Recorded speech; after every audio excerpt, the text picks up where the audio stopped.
Okay, I think we'll make a start. It's just about 7 o'clock. Um, Thank you very much for coming out on what's turned out to be a bit of a wet night. It wasn't when I left the office, but it is now. So thank you so much for coming. My name's Hayley Green. I'm the Secretary of Orkney Archaeology Society.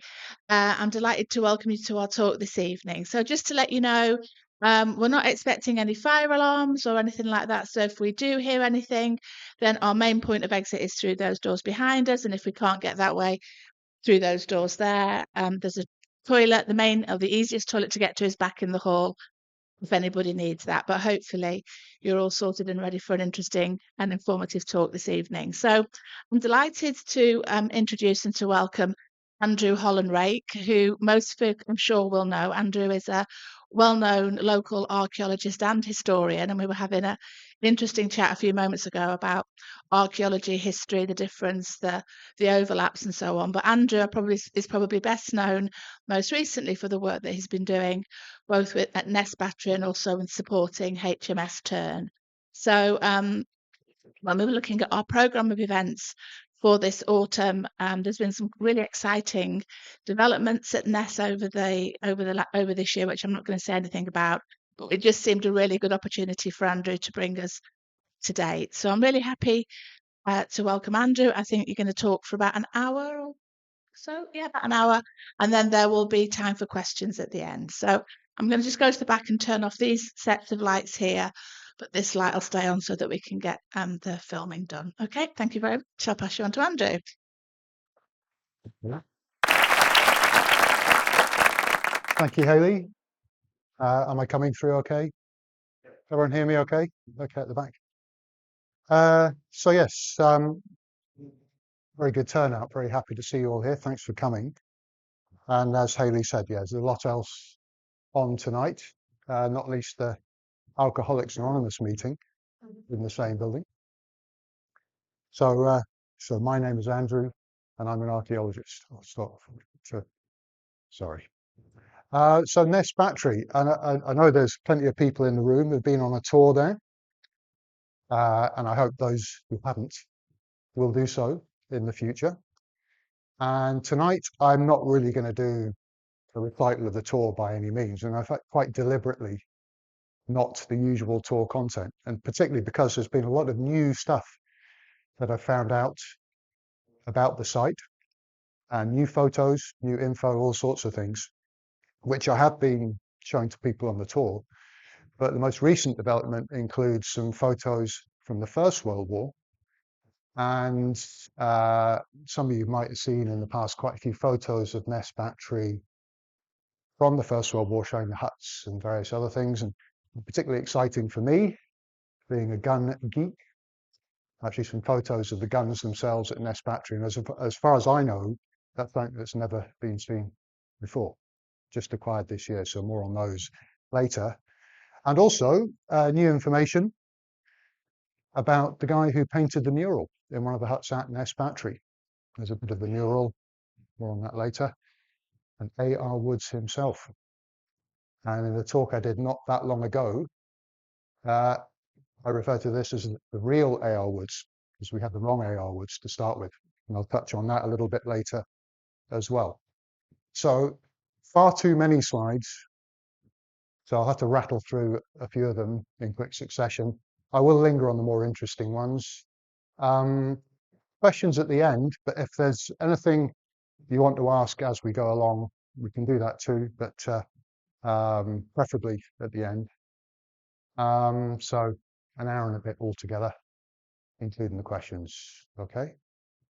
Well, Ness Battery, one of many gun batteries set up in Orkney to defend Scapa Flow, while it was the main base for the British Navy, the Grand Fleet in the First World War, the Home Fleet in the Second World War.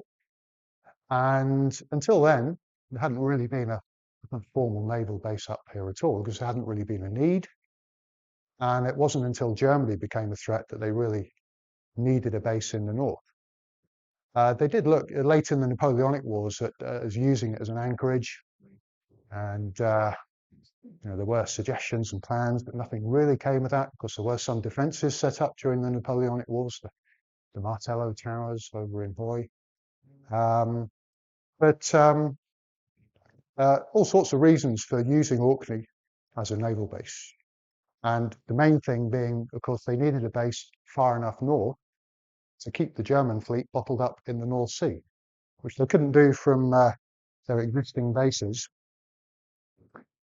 in the far south, on the south coast of England, and southeast corner, so Plymouth, Portsmouth, Chatham, and so on. But oh no, I've got a magic pointer on here, which the gents here pointed out is a possibility in PowerPoint now, which I hadn't realised. So I'll give this a go now. Bingo, here we go. So Plymouth, Portsmouth, Chatham, around there, and of course the German Navy with their bases southeast corner of the North Sea. So if the Germans wanted to get out into the open oceans, they'd be able to shoot up through the North Sea, be out through the top before all our fleet in the south would be able to do anything about it. So, the base needed in the north. Cromarty in the Gordon considered, Rosyth as well, not quite enough north, but also the main issues with those, they couldn't be made ready very quickly.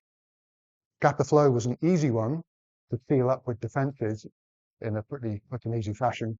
Lots of entrances, but all quite small and narrow, so quite easy to cover. Now, I mentioned just now, we did have some defences before all of that. I'll just show this slide just to highlight them a little bit. So at the end of the Napoleonic Wars, the Martello Towers and the Hackness Battery over in Hoy. But also quite a few small gun batteries set up in the 1860s around Orkney, manned by local volunteers, local militia, the Orkney Artillery Volunteers. And one of those batteries was not too far from where Ness Battery is, and I'm sure a lot of you will know this spot. I'll get the red dot out of the way. And some of that is still there. One of those stone platforms is still there, but these are muzzle-loading guns. Been in the 1860s. They still had guns like that into the early 1900s, completely obsolete by then. Pairs of guns like this at sites all around Orkney. If you look out of the window at the Bursey Bay Tea Room, you can see just below you something very like this, or remnants of it, similar guns there. But either side of Kirkwall Bay as well, and up in the islands too, something in Sandy, near the Brock of Gurness, all sorts of places. So pretty basic stuff, but manned by very enthusiastic locals, as you can see. You can see they did get some slightly more modern guns in. Around about 1910, they've got a few of these, and this is proper breech-loading artillery. This is a bit more like it, but that's on the same spot where those muzzle loaders were in the previous photo. I've skipped past quite a few bits of jargon and terms for guns there, and I'm going to do my best not to get bogged down in the guns tonight. You get a lot more of that if you come on the guided tour, but proper modern gun, basically, or modern-ish. And I can tell you, the guy on the far left there is actually Fred Jolly. I don't think he had anything to do with the Orkney Artillery Volunteers or any gun crew at that spot. So I think he's just doing a gun selfie, I suppose, in a way, kind of. So in the run-up to the First World War, that's pretty much all there was in Orkney, and I'm not entirely sure that these guns were still around when the First World War arrived. There's no mention of them being around at that stage. So they were starting a naval base entirely from scratch. So they had to work really fast, particularly worried about U-boats getting in through the channel. So nets put in across Hoy Sound, Hoxha Sound, and minefields, defensive booms across the surface to stop torpedo boats getting in. And of course, guns needed to cover those entrances too. And this is a little sketch map from the Second World War document, I think called a Fort Record Book. And every gun battery has one of those, and it's all the technical detail, quite mighty tomes, big folders of technical data and all sorts of things. But the usual requirement was that in amongst all that would be a little summary of the history of that particular site, that battery. And handily, at Ness Battery in the Second World War was someone who'd served there in the First War. I think it's Captain Stanger. I can't remember exactly offhand. He is responsible for this. I know there's some tiny writing there, but it gives you a bit of an idea. And I'm actually going to do this with my glasses, actually, it'll be a bit easier. The Ness Battery, as we know it now, is there. There's other stuff along the shore, there's searchlights and all sorts of things. How about, oh yes, I do have an enlarged version of this. That's better. And so there were actually 3 gun batteries covering Hoy Sound in the First World War. Ness Battery was the one in the middle. So it's Hoy 1, Hoy 2, Hoy 3, going from left to right. This is fairly approximate, but Hoy number 1, no trace to that left, that's at Castle Newt, and there's just modern houses on top of where that site is now. Ness Battery, and 3 guns in what is now the golf course in Stromness. So of course it wasn't a golf course until after the First World War, early 1920s. 6-inch caliber guns at number 2, Ness Battery as it is now, and the one up the hill. 5-inch caliber guns, 3 of them at this site. Before all that was in, which wasn't until 1915, some smaller 12-pounders, much smaller guns along the shore, searchlights on there too. And I'll just mention one thing because this I will come back to later, but just here, one 24-inch SL searchlight. So I will be coming back to that one later. So 5-inch caliber guns. So caliber, that's just the diameter of the shells. So this is one of 5-inch caliber guns in what is now the golf course. Those emplacements are still there, just behind them. Underground magazines in fairly good condition.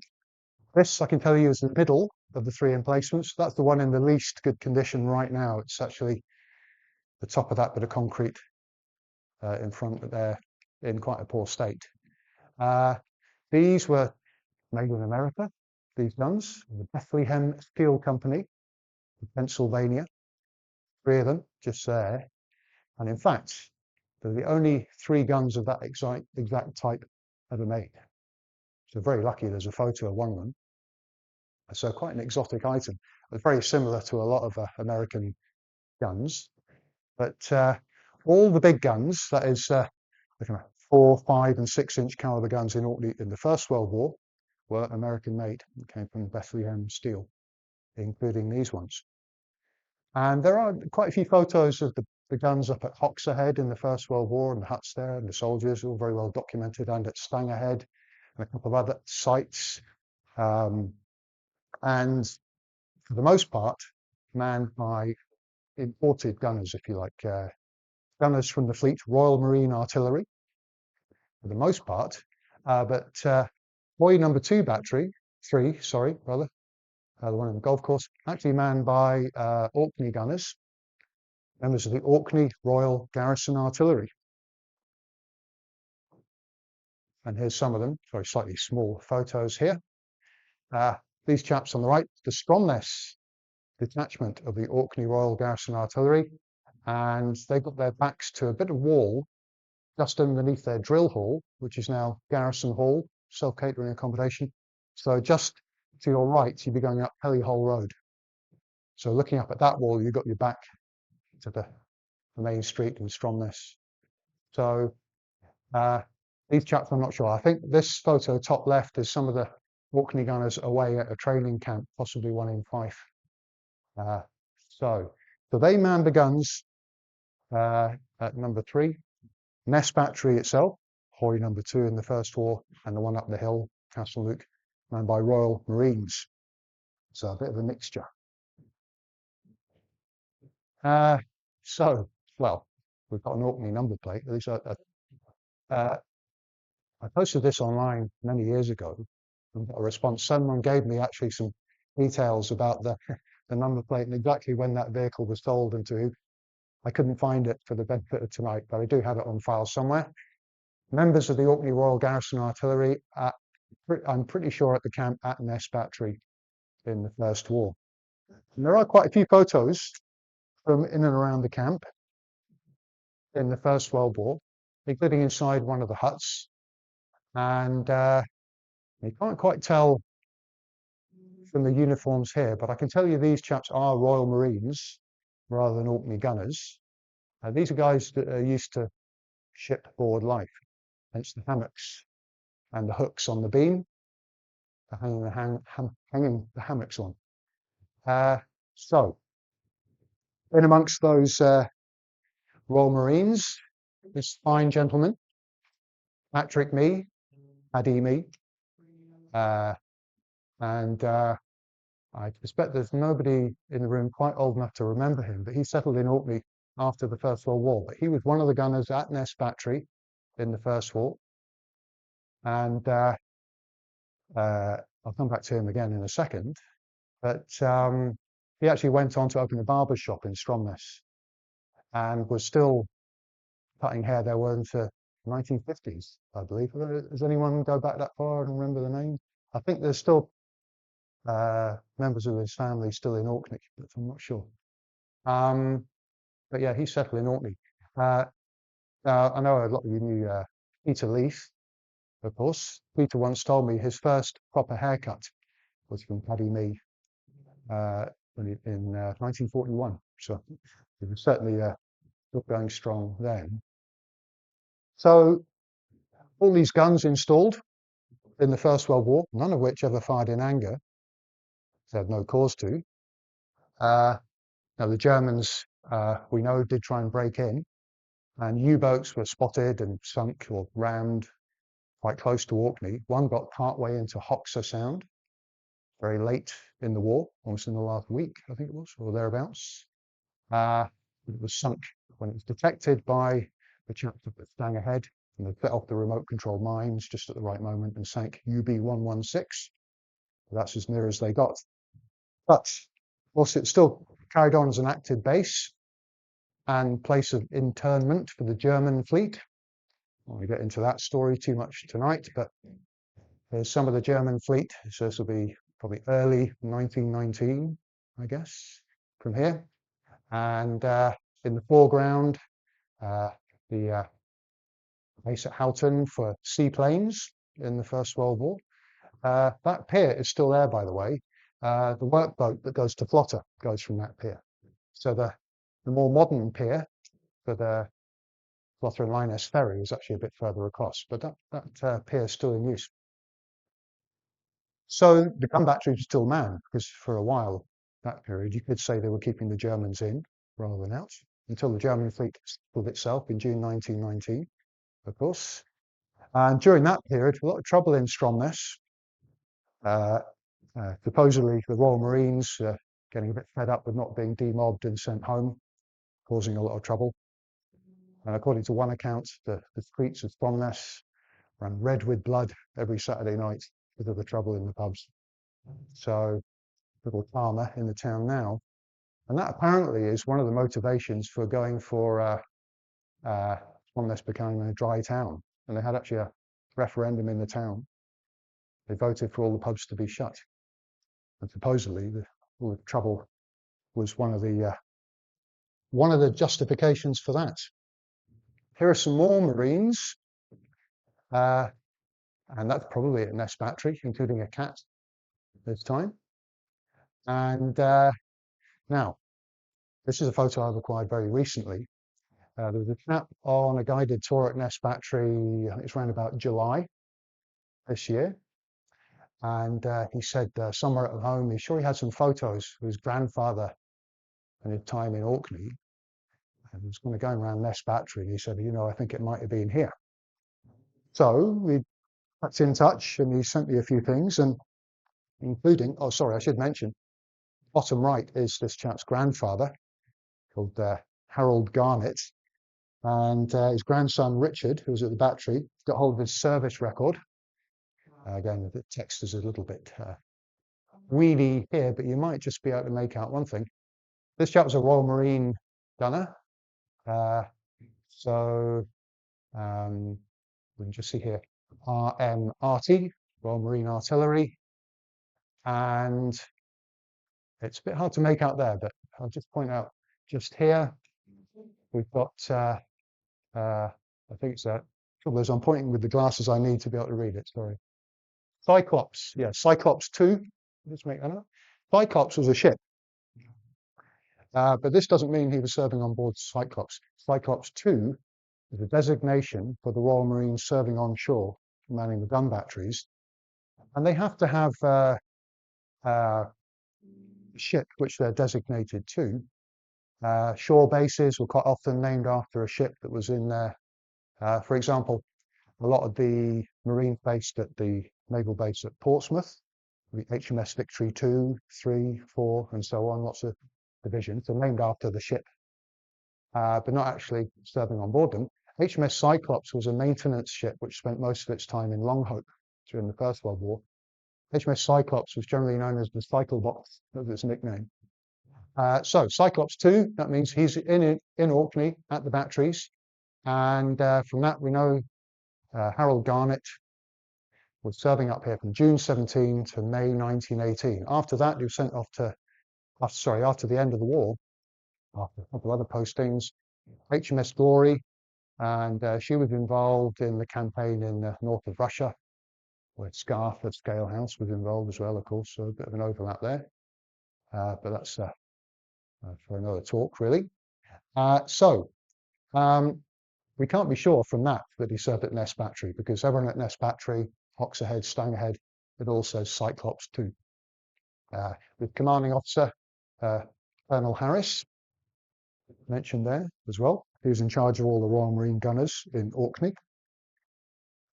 And there's that, yeah, from my camera, little photo album. So I kept in touch with this chap's grandson, and in September, August, he sent me scans of these photo albums. And unfortunately, because they're kind of set into the album, so there's a bit of depth between the surface of the cardboard album and the photo. So when you scan them, just that gap causes a lot of scatter and they're a bit fuzzy. And I never like to say to people, these are rubbish, try again, and appear ungrateful. So I said to him, there's any chance maybe, you could get actual photos of them, with a digital camera. And he said he'd maybe try and look into that. And then in September, I was heading down south, of going to the National Archives at Kew in London. So I got in touch with Richard and I said, are you anywhere near London? Because I'm going to be down there. Maybe we could meet up and I could take the photos with my fancy camera and get the whole album, or 2 albums. He said, well, I live in Leicester. So I was like, oh, damn. He said, but that's an hour from London. What's an hour? He said, yeah, there's a fast train. And he said one of his kids is at university in London. So we rendezvoused at the National Archives, and in the library there was a handy camera stand. And so I got this photo and copied the whole 2 albums. And I'm just going to show you a few photos from the album. And this is his grandfather and the 24-inch searchlight. You were paying attention earlier. And I think this is probably, maybe not in the same location, but that is a 24-inch searchlight as marked on that map I showed you earlier on. So we've got the end of Hoy in the background, Ness Battery just up the hill. It's a little wooden jetty as well.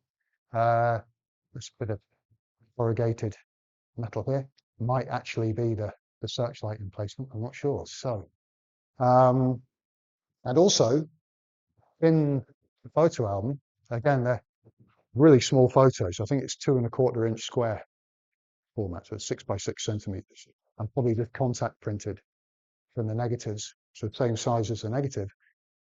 And of course, they had deteriorated a bit, and this is as good as I can get this one. I hope this looks familiar. That photo I showed you earlier from one of the huts at Ness Battery from the Orkney archives. However, put them together, slightly different, very similar layout, but there's just a few key differences. So the angle of these beams, well, the supports for that beam, just slightly different, but very similar layout. The pitch of the roof is a bit different, but yeah, very similar nonetheless. And me at least, the most exciting bit was to be able to see at last photos of the guns at Ness Battery. So you are now looking at what I believe to be one of the only photos ever taken of those guns, or at least the only surviving ones. 15 years I've been involved at Ness Battery, nearly 16 actually, and always looking for new photos. Never found one of the guns. Plenty of photos from the other sites. So this is one of the 6-inch caliber guns from Bethlehem Steel, Pennsylvania. And I'm not entirely sure if it's his grandfather. He thinks it probably is. That's Harold Garnett again. Breech of the gun is nearest us. So the gun is pointing out to the sea away from us, the back end covered up. And remember the time he was here from 1917 to 1918. We know that winter was a particularly snowy one. There's some fabulous photos from Oxer and Stanger of the gunners digging out trenches through the snow. Huge drifts. It's a particularly bad winter. Again, I'll resist the temptation to get into technicalities and bits and pieces here. I was intrigued by this thing. It looks like a kind of dumbbell or something. It's actually just the gearing. So there's a turn wheel here to traverse the gun, to turn it, running down there. It's just the casing for the gear that locks into the teeth around the base there. And he's appears to be setting the sights or something. Obviously, he's looking the wrong way. But there are a couple more photos of the guns there. Presents me a bit of a problem because there's a few differences. The mounting is different. You see on the left, a very heavy shield, a cast iron shield around the front of the gun. The chap there with the headset, presumably getting instructions from the observation post for aiming the gun and a bit of a drill. On the right, it's not very clear, but we've actually got black clay in the distance there, just picking up. I thought, if this is definitely one of the guns at Ness Battery, I know where it should be. There are remnants under the grass of the First World War gun emplacements, but it was mostly buried, crashed, or kind of demolished when new stuff went in during the Second World War. There is a little bit of the other gun emplacement that's nearer the gate, so the eastmost of the two gun emplacements. A bit of that sticks up right by the track at Ness Battery, and almost completely buried. This one is completely buried now, and just to the right of us is one of the Second World War emplacements, and the earthworks to create that completely buried what was left here. The guns themselves there were actually blown up in 1923 by our friend Patrick Nee, no less, the Demon Barber of Victoria Street, Stromness.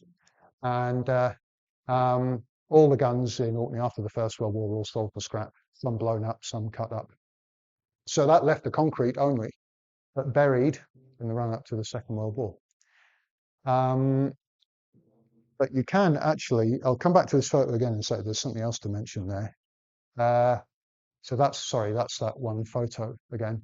And just up here, not recorded in any of the records for Ness Battery. No mention of this in that layout plan from Captain Stanger that appeared in the Second World War Fort record book. That's a Vickers 3-pounder gun. And a lot of you have seen these close up. There's one at the car park for the Kitchener Memorial and one at the Lyoness Museum. Of course, exactly the same gun. Those two that are in Orkney now were retrieved from HMS Hampshire. Exactly the same type of gun. Where it came from, we don't know. No mention of that in any record. Now, this hasn't got that heavy shield around the front. There's something sitting on the ground on the left, which has that shape. I still haven't figured this bit out yet. A big kind of P-shaped thing on top is the yoke for holding the sights. Very characteristic of American guns, actually. Very distinctive. Most 5-inch guns had those. And rather frustratingly, quality of these photos is not really up to reading a lot of detail, but even zooming right into the breech of the gun, maybe can't quite make out on here, but there is actually some writing. Unfortunately, it's not quite legible. But it probably says Bethlehem steel, 5-inch, Mark 4, Mark 6, beg your pardon. No, Mark 4, yeah, sorry, 6-inch guns, to get more mixed up. Uh, so I know where the emplacement is. You can actually put some spikes in through the ground. You can find it. So I put myself on that spot, and yeah. So we're looking exactly the same direction. Of course, Black Craig looks a bit closer, but more or less the same view. There's the track going around. So uh, definitely, this is the gun at Ness battery. So it all fits. So more photos from the same album. Again, no one apart from the Garnett family, myself, and Fran. Uh, and now you have seen this set of photos before. So I think you can figure out where we are, somewhere between Ness battery and Warburth. You probably recognise that bit of rock sticking out. What exactly is going on here? Not entirely sure. I thought if they are just gathering seaweed, maybe for fertiliser. I don't know. This chap in the foreground seems to be more amongst the stones. They're picking out tangles. I don't know. There's a guy with a fork putting stuff into the cart. You can just see some writing on the cart just there. Now, you can't read it in this photo, but it's up in another photo. There's sometime later in the day, by the look of it, they're taking the cart along the street in Stromness. Again, I haven't found the exact location. That's a task for at some point. Might not be quite legible to you now, but actually says number 2 Hoy battery, Ness battery, as we call it now. So they gather a load of seaweed, taking it along the street. Are they selling stuff? I don't know. I don't really know what's going on there. Almost no captions on any of these photos, really. So quite an exciting find, really. And there are quite a few more photos. I won't show you the whole set now. Perhaps if you come on a tour of Ness battery, might reveal more. So he survived his time in Orkney, as did the vast majority of the Royal Marines who served here. There are far more casualties to disease than anything else, but nobody lost in action as such on shore in Orkney. Um, so I'm going to leave the First World War behind for now, zip forward to 1936. So everything demolished after the end of the First World War. No need for the base up in Orkney in peacetime. All the guns blown up, pulled up all the anti-submarine nets, blew up the minefields. So, in the run up to the Second World War, war clearly looming again, Hitler's rise to power and Germany rearming. And in 1936, Germany reoccupying the Rhineland in breach of the Treaty of Versailles. So this was one of the main triggers to accelerate thinking about preparing a base in Orkney again. So as early as 36, and I think actually on this plan, I think some of the fainter detail underneath, which doesn't show up too well here, but a kind of draft version of this, there's actually a date of 1932 on it. So clearly thinking about it then. Not until 36 did they have these very specific ideas. I will go with the laser pointer device here. So you can't make it out already. Scapa flow, the big rectangle in the middle here. So we've got Hoy sound up here, Stromness here, and as it was first known, Stromness battery before it was known as Ness battery.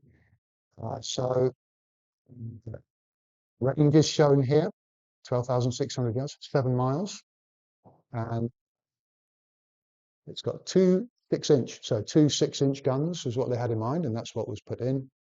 DEL, Defense Electric Lights, two concentrated beam searchlights. And the inner kind of yellow circles are the ranges of the searchlights. All these locations were all planned by the latest 1936, and also for Stanger Head on Flopper to cover Hoxha Sound, 6-inch guns up the top, and a little further in at In and Neb, so kind of overlooking Swither Sound, looking towards South Walls, 4.7-inch gun. And again, that's what was put in, but not until 1938. So they got things again got accelerated a bit when you had the Munich crisis in late 38, Germany reoccupying bits of Czechoslovakia and threatening to take over, and we had the Munich Agreement. So we almost went to war in late 38. So they brought guns up and put a couple of 6-inch guns in at Ness Battery. Nothing was really ready for them then. They were just mounted in the field just below where the site is now, but ready to fire in 38. So at the start of the war, that's basically what there was in the way of seaward defences, just those 2 or 2.5 batteries. And eventually, though, gun batteries covering all the entrances to Scapa Flow and the approaches to Kirkwall too. And this is the layout plan of the defences in 1941. The red bits are coast defence batteries, so seaward firing guns.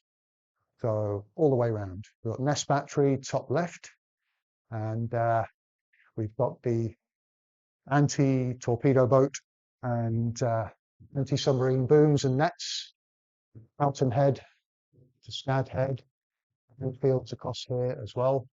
Sorry, I'll use the pointer. We've got gun battery over Garrett, Scad Head, Fountain Head, and then either side of Hoxha Sound, the guns from 1938 at Stanger Head, not until after the start of the war at Hoxha Head. Then one on the east side, Lambholm, just behind the chapel. Battery there, Bury as well is there. Cara battery, top of South Ronaldsay. And you can't quite see the ones just out of this clock actually covering the east side. 24 gun batteries altogether. Now at Ness Battery, they got the proper concrete emplacements set up for the guns. But to start with, this is how they looked. Before they had those proper big concrete canopies on top, which you see now, they've used a bit of local stone to disguise it as something a bit more ancient and ruinous. I think with that kind of circulus, I've always thought maybe a bit like a broch, perhaps. You can kind of see the shape of that around the back, some gunners taking ammunition from lockers around the back of the gun platform, putting them up through a hole in the stone wall. Again, I'm not going to get into the detail of what you see there, the shell and the back charge and so on. The back wall of the emplacement as it is now, around about where those sandbags are, you can see some of the camp in the background. Now the huts that are still at Ness Battery are the ones just there. The ones on the far top right are gone. You can see a nice camouflage pattern on one of the concrete buildings just there. And from round about the same time, the gun firing at night, it gives you an idea of the blast that comes out of these guns. Copper shelters to give them a bit of cover and a shield around the gun there. So that's one of the guns in a photo from 1944. And one of the reasons they had to have this protection, not just from protecting it from enemy attack, but also in the great cascades of shrapnel that came out of the sky from our own anti-aircraft guns in the Second World War. Scapa Flow covered eventually by 80 heavy anti-aircraft guns. There were 8 more up in the West Mainland covering the 2 airfields. So that's probably more of a concern day to day. Bits of shrapnel landing on us. So tin hats compulsory to everybody when they're outside in Orkney. So, and another photo from the Second World War. We've got the Bofors gun up at what's known as the gun viewpoint at Citadel in Stromness, and we can see a bit of Ness Battery. And that's just about the only photo from the Second World War which shows anything of the camp there, really. And we've got the doctor's house in Ness golf course just there, as you can see. This hut here is part of Ness Battery. In fact, that is the regimental headquarters of 534 Coast Regiment. With 6 batteries round Hoy Sound, that was enough to form a regiment, and that was the headquarters building, which is actually just behind where the guns are. That extra bit looking out into the golf course was actually a part of a compulsory purchase order. Before that, this line here was actually the limit of the property, but they needed a bit more room, so a big chunk of the golf course got taken over, and that's still part of the site now. So again, in the Second World War, the guns at Ness Battery never fired in anger. Quite a few incidents involving policing the traffic, which was part of the job of the battery too. On one occasion, shots fired in front of the St. Ola, the ferry, to stop it coming in, because parachute mines had been dropped into Hoy Sound, and the message hadn't got to the St. Ola in time. Whole story when you come for the tour at Ness Battery, of course. So, the fight after the Second World War carried on as an active, although kind of semi-mothballed site. Of course, Scapa Flow was still a active naval base right up to 1957. Say active, not a huge amount of action, mainly a refueling station. Refueling went on from Linus up until the 1970s, but no actual kind of residential naval presence, if you like, by then. And so the Orkney Territorial Army quite often practiced on the guns after the Second World War, but the guns were taken away in the mid-50s. The Orkney TA kept using the site. By that time, they'd become a mobile anti-aircraft unit and used to practice with their guns at the site. Later on, actually, they had bigger guns to start with. Later on, the Orkney TA had both his guns, actually, well into the 70s and possibly 80s, still using Ness Battery. But in the 1990s, the state of the huts and also concerns about asbestos in the officers' block and the cost of refurbishing the site and did they really need it, they eventually decided, the MOD sold it off to Orkney Islands Council, I think around about 2001. So now, of course, the Orkney TA, the Army Reserve, just had their site at Wayland. So stopped using Ness Battery for training. So that was around about 2000, 2001, and nothing really much happened until 2009.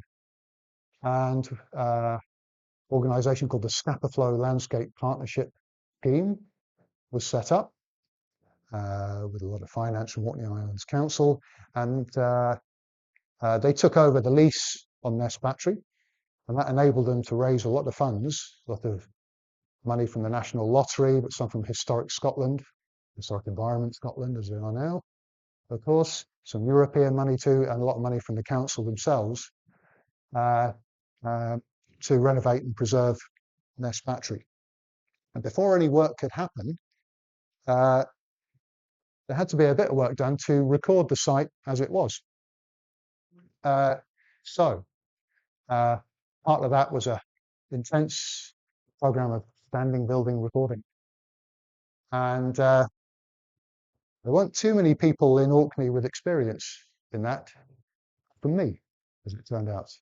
By that time, I suppose, before I moved to Orkney in 2004, I'd been working a lot for an archaeology company based in Edinburgh, called Kirkdale Archaeology, and we did a lot of survey work.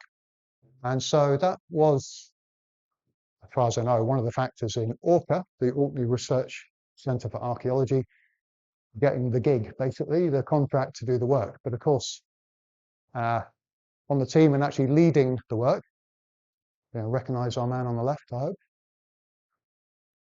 Dan Lee, and little tiny figure on the right there, kind of a scale as you're going. That's Dr., as he is now, Gavin Lindsay, great colleague, being military historian. In amongst the budget for the work on the site was to cover a lot of the research. And Gavin went down to the National Archives at Kew, got hold of the Ness Battery Fort record book, among other documents, and I've got many more since then. So that was the start of the work. And we spent a lot of time recording every nut, bolt, nail, window pane, giving everything a number, getting a complete record of the site as it was before any of the renovation work happened. And most of the work we did on site was around about January and February 2010. And it was freezing. And that's me on the left, Gavin on the right, numbering everything up. You can see all sorts of sheets and numbering going on there. Lots of gloves on, shivering. We did actually have a gas fire in there at one point. There was snow on the ground, but no heating on the site at all at that point. So, and then a little later in 2010, we put the report together, and it's I suppose,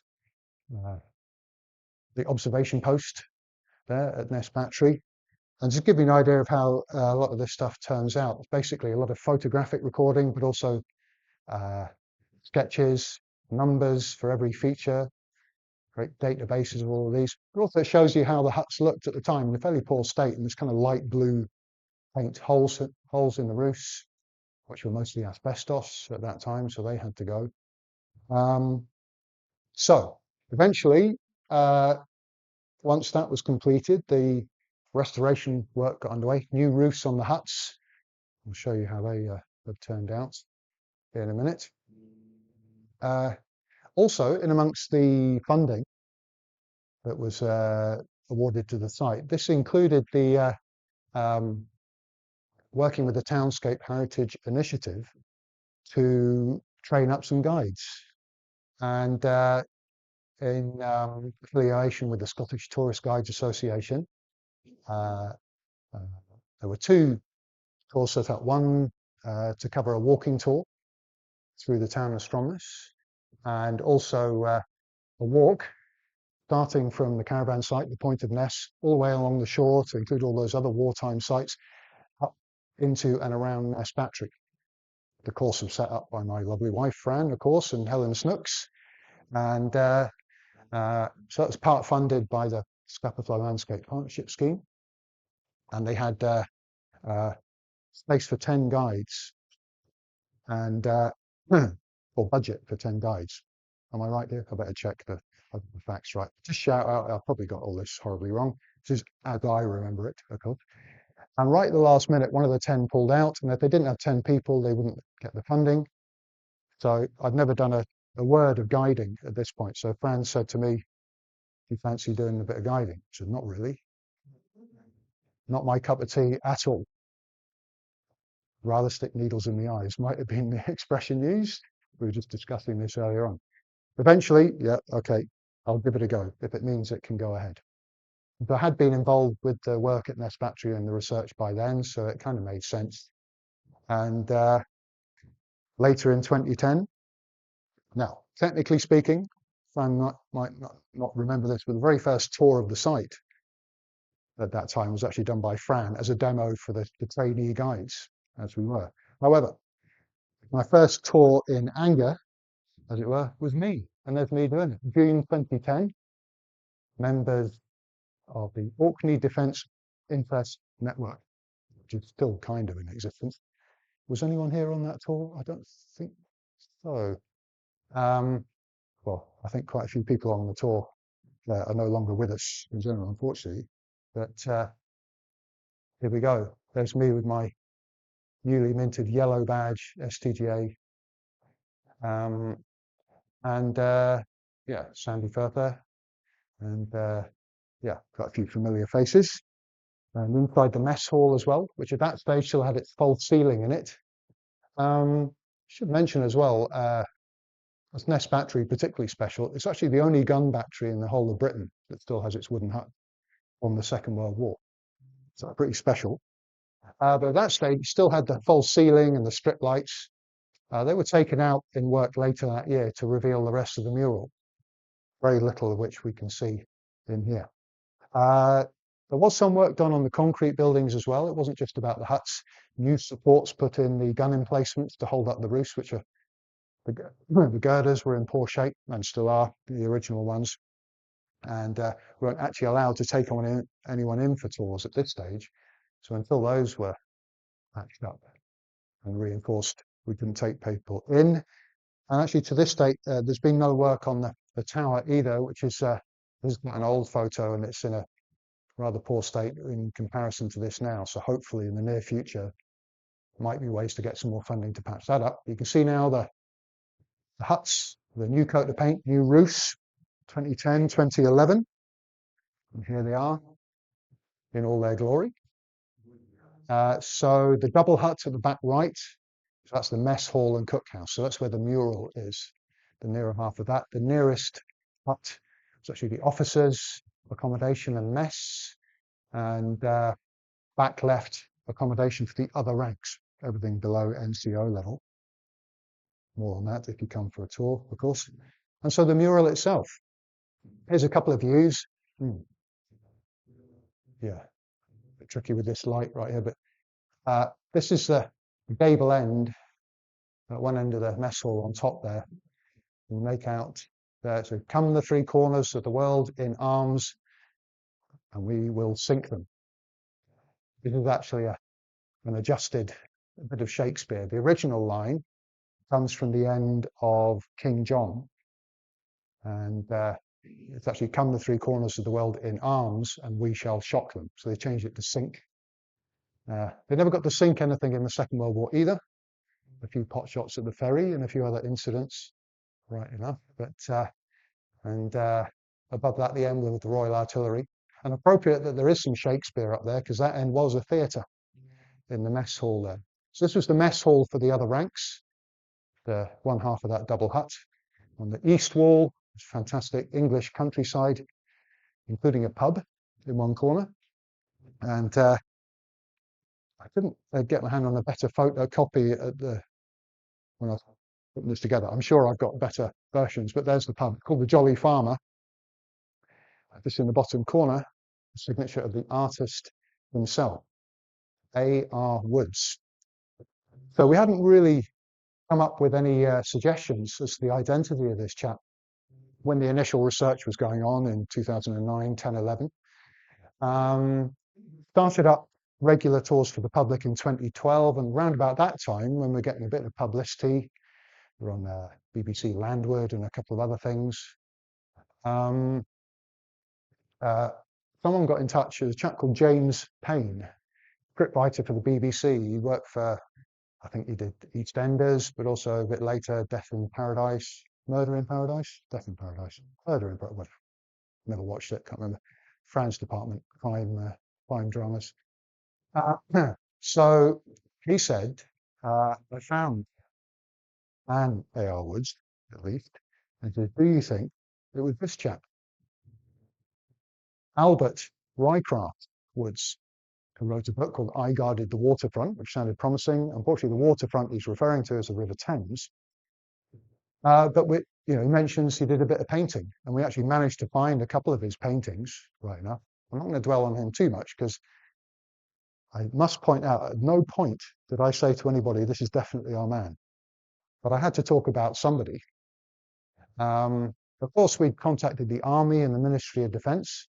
So have you got any gunners, A.R. Woods, in the service records? They said, no, there's nobody with those initials, Woods, nothing that fits. So we couldn't work out what on earth this chap might have been doing in Orkney. We do know, though, that he worked for the Port of London Authority. And in 1940, floating crane was brought up from the Thames all the way up to Scapa Flow. So maybe he was involved in that in some way and ended up billeted at Ness Battery for a while and painted the mural. And the style of his paintings were quite close to the style of the mural. So that's what we were going with. And if you've got the first edition of the Ness Battery guidebook, he's in there. So we think it might be this chap. Wrong.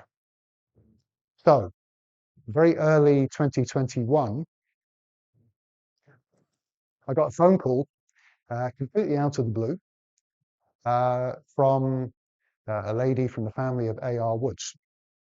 So she said, I am the niece of A.R. Woods.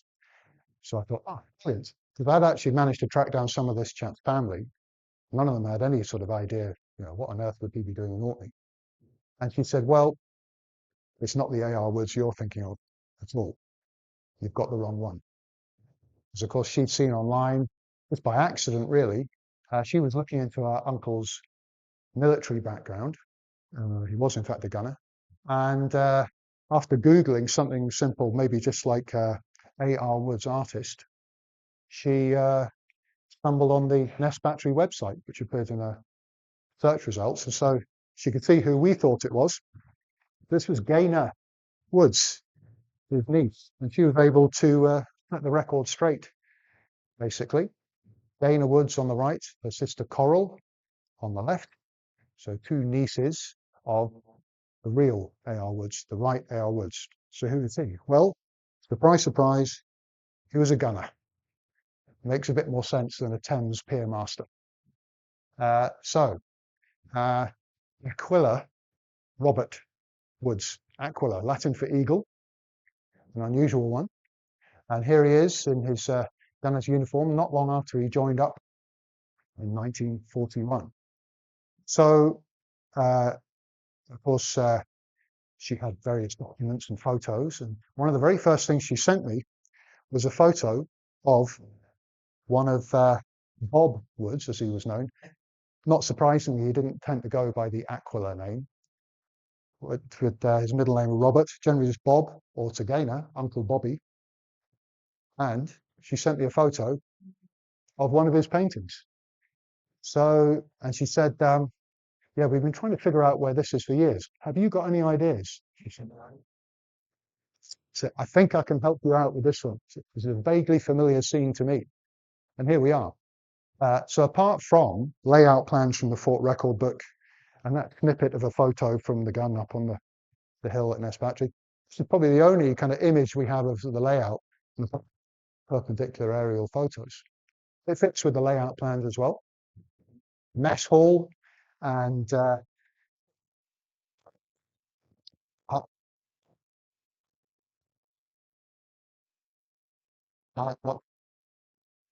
tower and on the far right though, pretty much everything from where the pointer is, the right, was blown away in the big storm in 1952. Fortunately, the rest of the site survived. So when I saw this, I knew we had the right guy. And around about that time, or actually just before it, there'd been a database of army records released by Ancestry, which I'd never spotted before because I'd kind of given up looking for our man. And now we can see why, when we contacted the Army and the Ministry of Defence to say, have you got any A.R. Woodses? They said no, because his name's the other way around. As far as the Army were concerned, he was R.A. Woods. So that's what it's off the scent. I think if any of us had had access to the lists of Woods, I might have gone down to, well, hang on, Woods R.A.? Unfortunately, that didn't work with the MOD, so we never got this. Not going to get too far into all the numbers here, but we can see enlisted in 1941. And he was at that stage. This was just before his 31st birthday. At that time, living in North Wales, in fact, although the family were from London originally.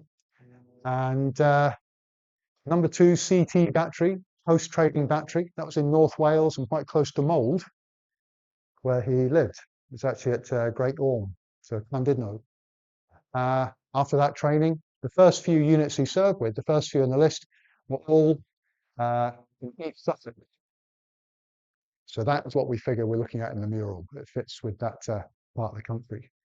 Post houses for drying hops, there's a windmill and all the cottages, the pub, everything kind of fits with that scenery. And he wasn't in Orkney until he joined 534 Coast Regiment, which I mentioned earlier, of course. And that's not until 4th of May 1944. So that's presumably when he arrived at Ness Battery. June 45, the regiment changed its number to 538, so just before the end of the war, after VE Day, in fact. Y-list means you're not actually assigned to a particular unit, but you're still on active service. But that's not until January 46. So was he in Orkney till then? I reckon somewhere in between the two he left Orkney, but he's here for at least a year, maybe 18 months, so time enough to paint the mural. Yeah, I'll get into this a lot more on the tour and when you can actually see the mural itself. But again, from Gaynor Woods, his niece, this photo, and I've highlighted there, third from the right at the back, it's Bob Woods himself at Ness Battery. And I believe that Nissen hut behind them, which is long gone, one of the ones that was blown away probably was actually a latrine, according to the layout plan. You can actually see top right, just enough to identify Ness Battery. We've got the top of the observation post, that concrete tower, and the end of the officers' block. So it all fit. So very fortunate, really, that the photo wasn't kind of cropped about here. We'd never have had that. It could have been anywhere, really. Just that little bit there is enough. This is all archaeology, by the way, just in case anyone was wondering. Yeah, it doesn't have to be pre-history. History counts as well, you know. Anyway, so more paintings that the family have. Uh, and there's one of Stromness, beautiful frame, the oil painting, as is the mural itself. Bit of time. Right. The town hall sticking up there. We've got sort of where the NAV school is now, Fair Art Centre, just about here. And so there was never a professional artist as such. A.R. Woods had a few exhibitions of his work over the years and sold a few paintings, but it was never his main career. He did all sorts of work, actually, a lot of it with his brother, Donald. And here's, as you can see, Robert, as he's referred to here, far left, Donald with him. They've made all sorts of stuff, but woodware mostly. And they specialised in ironing boards, according to Gaynor. And I like it. There's a bit here where he says, where is it? Oh, yeah. Every article designed by the brothers will also deliver the finished products into shops, mostly in North Wales, in their 23-year-old baby Austin, which still goes like a bird. However, I found a newspaper cutting from a few years later. So I don't think the van was quite as good as it appeared. So done for having dodgy brakes, basically. Um, so here he is at work. Not a brilliant photo, but you can just about make out the subject material. Some travellers' wagons in there. Gaynor, his niece, actually had that final painting. That photo, I think, very early 70s, late 60s, we think. And the painting itself that was he was painting, there's the finished article. Top right is an extract of the mural at Ness Battery. You can see we've got a very similar scene. Apparently, this is a theme he returned to quite often. It's I wonder if this was a scene from his youth that he remembered, or maybe his time as a gunner in East Sussex. That might have been a bit more of a likely location. Here he is with his siblings. So 4 of them all together, 2 brothers and a sister. He had Bob Woods, top left, Donald and Colin, his brothers, Gwendolyn, his sister, on the left, and their mother in the front. Now, let me get the years right, I get mixed up. March 2023, I went down to North Wales to see Gaynor. Yes, must be March 23. And the big family house called Argoed House, and it's in New Brighton, just on the outskirts of Mull, right in top northeast corner of Wales. The house is still there, but the family sold it off long ago. And I looked it up and discovered it was an Airbnb. So, of course, when I went to see Gaynor Woods, that's where I spent the night. And this is presumably in the living room. Whether it's all A.R. Woods paintings on hanging from the picture rail there, I don't know. But Bob Woods himself never married. His 2 brothers did. And it's his children, their children rather, so nieces and nephews that I've been in touch with. So, and of course, while I was down there, I visited the grave of the man himself and his sister. The 2 of them never married, actually, and stayed at their mother's house their whole life, or their later life. So he died in 1978. So, the age of 68. So, and then a little more recently, Dana had mentioned that her cousin, Mike, lived in Leeds and might have a bit more info and more paintings. So I got in touch with Mike, and it wasn't actually until March this year. Yeah, not actually the same shirt. A faded version of the same. In my defence, this is in Leeds, and I think just come off a 5-hour drive at that point. So possibly all the way up from Devon at that point, I'm not sure. But here's Mike Wood's nephew in March this year.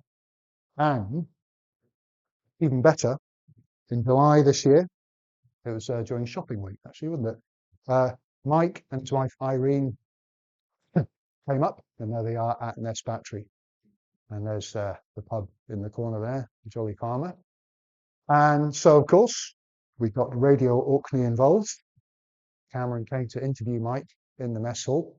Quite an emotional day for all of us, actually, because Mike had never seen it. And as far as I know, this is the first time anyone from the Woods family has seen Bob Wood's work up here, or his great work, I suppose, the great mural.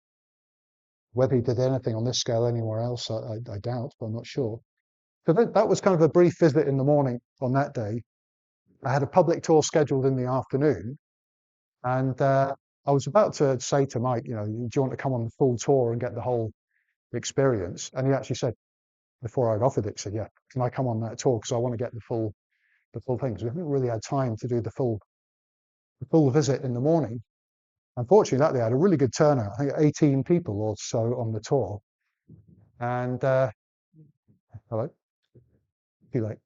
And I said to him at the start of the tour, I said, look, I won't out you as the artist's nephew if you don't want. If you just want to be anonymous. He said, no, if you want to. I said, well, I'll leave it till the end. So the end, of course, the tour always finishes in the mess hall. And so I told him a lot of what I've been telling you, and we were talking about the mural, and of course, very kindly, the family have actually donated a few of A.R. Wood's paintings. So we're looking towards Scapa Flow from down the shore a bit. If that little bit sticking out is the same bit as that photo from the First World War that we saw earlier, I think it is. Hoy High Lighthouse on the inward end of Grahamsby, Houghton Head on the left. And another one of Stromness, actually.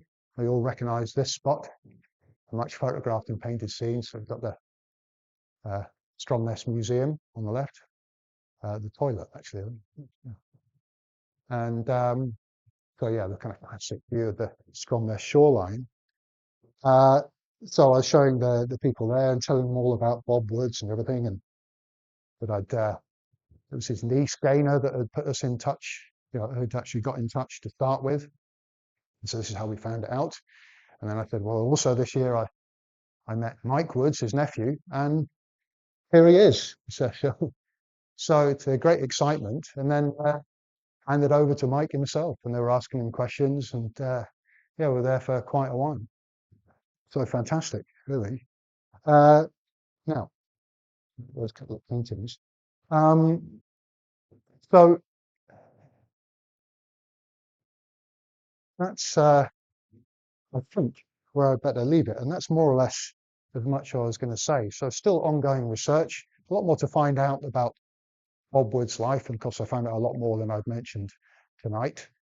But yeah, I mean, great interest in Ness Battery, and numbers keep going up. So 15 years of tours so far. It's me in action, top right there. Running placement there, looking over to Hoy. I've got the observation post, fire command post at the top left. So we're starting up the regular tours again around about Easter. And the usual setup is you don't have to book. Look on the website, nessbattery.co.uk, and find out the times. You can just turn up. If you can't wait till then, get in touch anyway, and we can sort something out. It'll have to be a weekend. For the first time in a long time, I'm actually working in the winter. At the moment, I'm a full-time boat trapper for the Orkney Native Wildlife Project. So a bit of winter income for a change. But I am free at the weekends. If you want to come and see the site, give us a shout. But yeah, there'll be regular tours. Peak summer, I'm doing at least 4 or 5 a week. So, and it's only £10. For more info, again, give us a shout. Any comments or any material you'll have, photos or anything of relevance, always welcome. We're keen to see it. If you've got family connections with people who served there, particularly, always interested in that, even if they weren't great artists, you know. Also, of course, there is the Ness Battery guidebook. I'll put a copy of it in the raffle, but there are copies for sale there too. If you want a copy of that, they're just £7. Um, so that's where we are. That is the story so far. Still sure there's more to find out, and just out of the blue this year, photos from the First World War. So you never know. So I'll leave it there, folks. But if you have any questions at all, yeah, we can. I'll have a go at answering those. But thanks for coming along. Hope you found that of interest. Oh,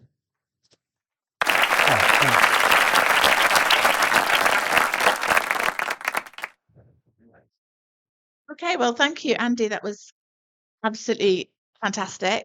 And you keep us on the edge of our seats right until the very last minute, until we get the big reveal. And I love those those paintings of Stromness. I think they're absolutely amazing. It'd be fantastic to get copies or whatever of those and put them up in the hall. It'd be brilliant to see them. So, what a story. So, has anybody got any questions for Andrew? Oh, yeah, we can do that.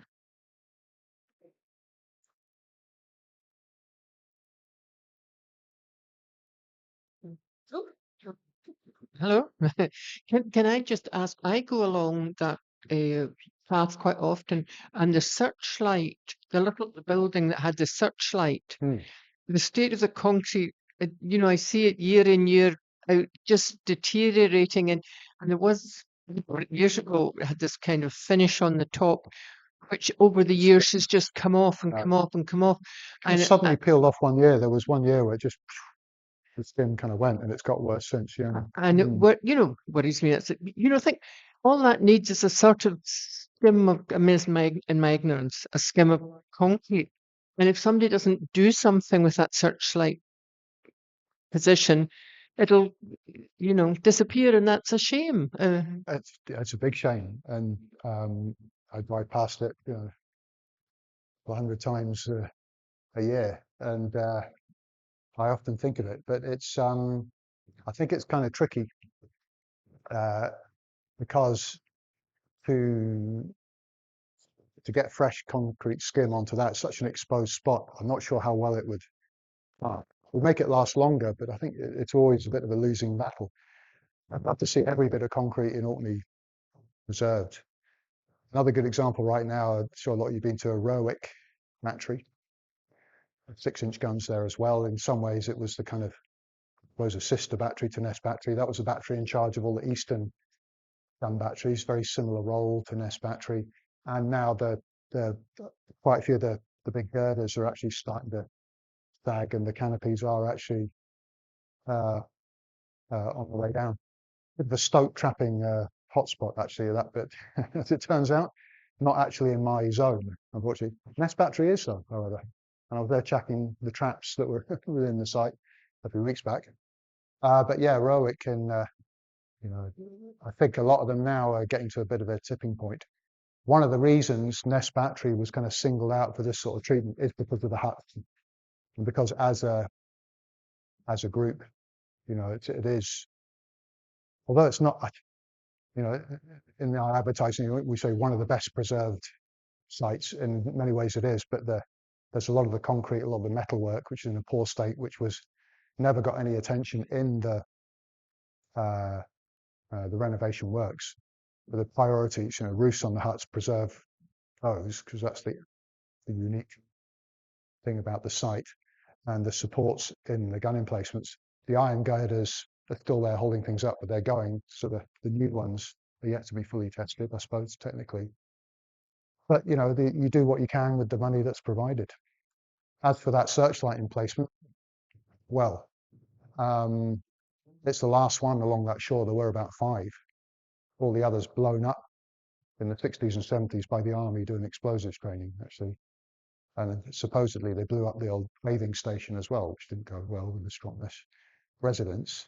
But there's quite a few searchlight emplacements around in Orkney in much better condition, actually. So what's the answer to that question? Yeah, I wish we could save it. I think it might be quite difficult. The state it's in already. I get the impression that that sudden kind of peel off and the bit that's come off was maybe in flaws in the original concrete, which have allowed that. So to try and get new stuff on top of that and get a real proper feel, I think it'd be a very expensive bit of work, very hard to justify the expense. But I mean, with a bit of voluntary work. The Stromness Golf Club are the people to speak to because it's on their land, of course. So, yeah. So, yeah. Any other questions? Yeah, Very long answer to it. Not very conclusive. Any other questions for Andrew from anybody?